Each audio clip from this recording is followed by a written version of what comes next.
Good morning, everyone.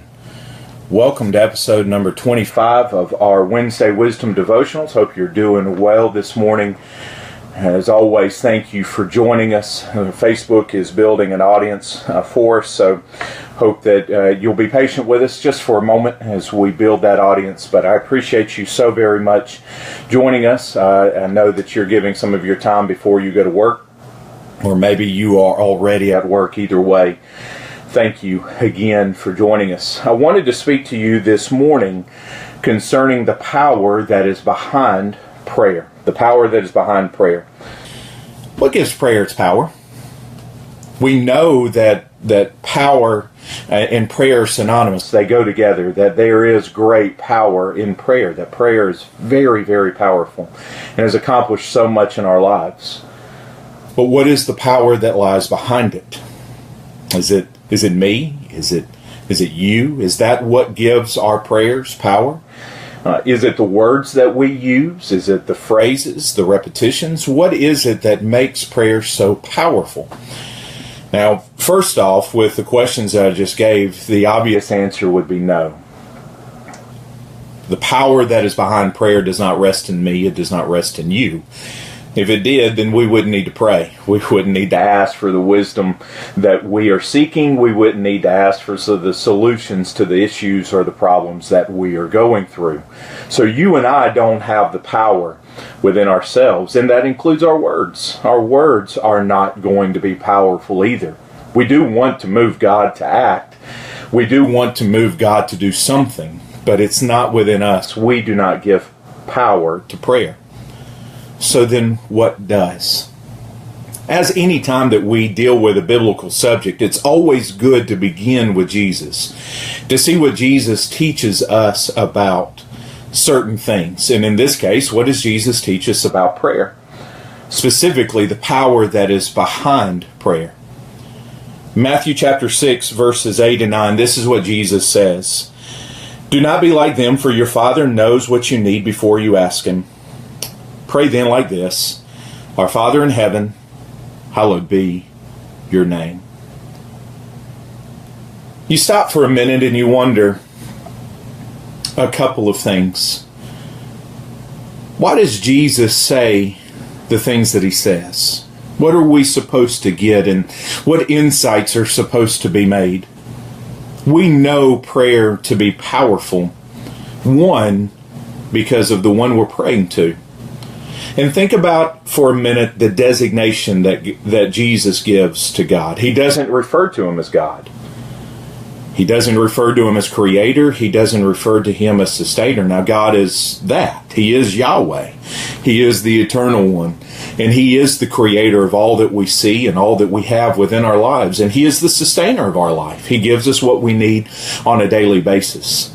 But Jesus doesn't choose any of those designations. Jesus uses the designation Father. In verse 8, He is your Father. And in verse 9, He is our Father. I wonder what our prayers would look like if we wouldn't refer to God as our Father based on a formula. But we refer to God as our Father because we have formed this relationship with Him. The power that lies behind prayer is the fact that we have a Father who is in heaven and that we can go to Him at any point in time that we so desire. But that leads to another question. What kind of Father is He? Is He like my earthly father? Is He like your earthly father? That would be hard because some of us have had bad experiences with our earthly fathers. But Jesus tells us that our Father who is in heaven is different. He is a good Father. Matter of fact, He is so good that He causes it to rain on the just and the unjust.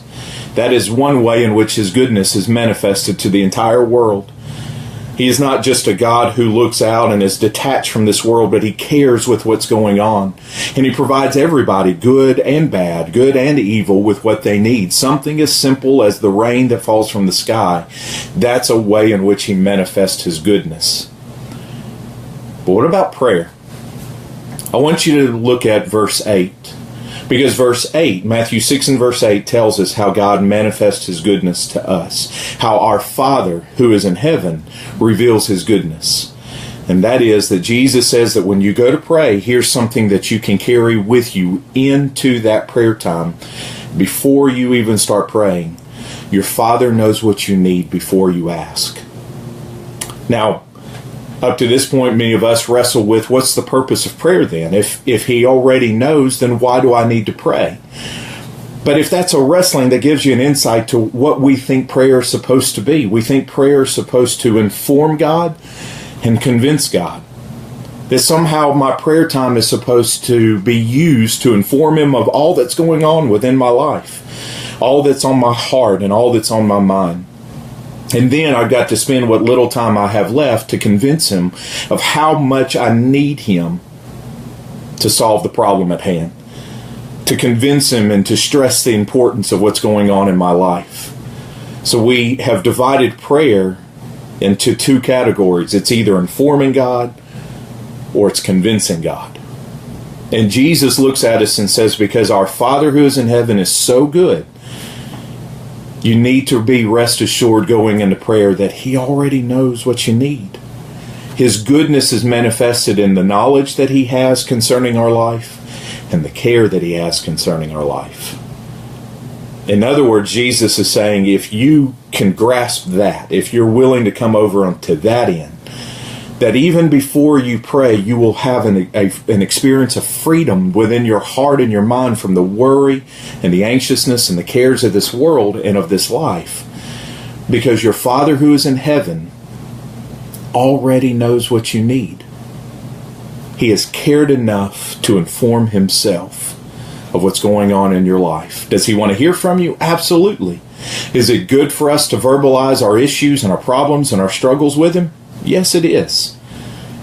But I don't have to spend all of my time informing the Father.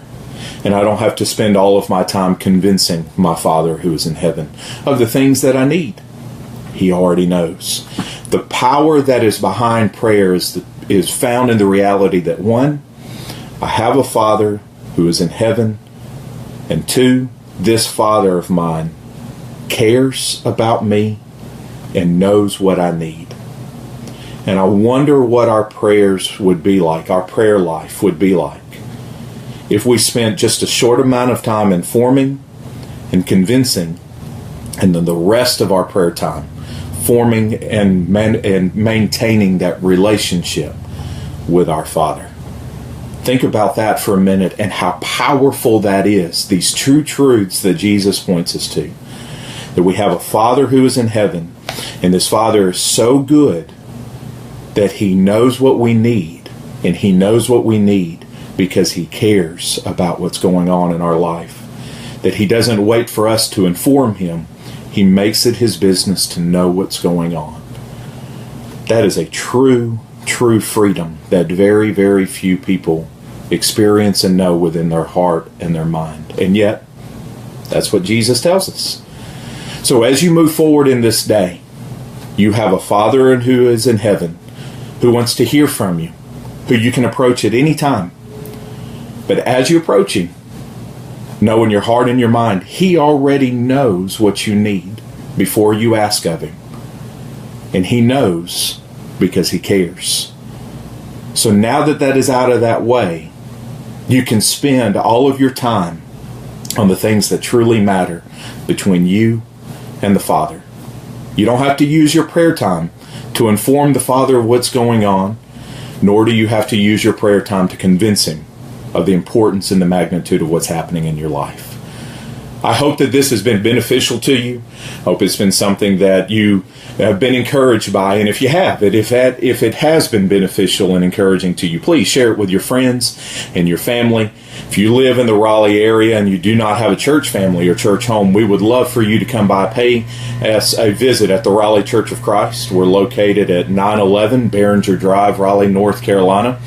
Tonight we have Bible class at 7 p.m. Classes for all ages. If you're unable to join us tonight, we would love to have you on Sunday morning, 9:30 for our Sunday school and 10:30 for our morning worship.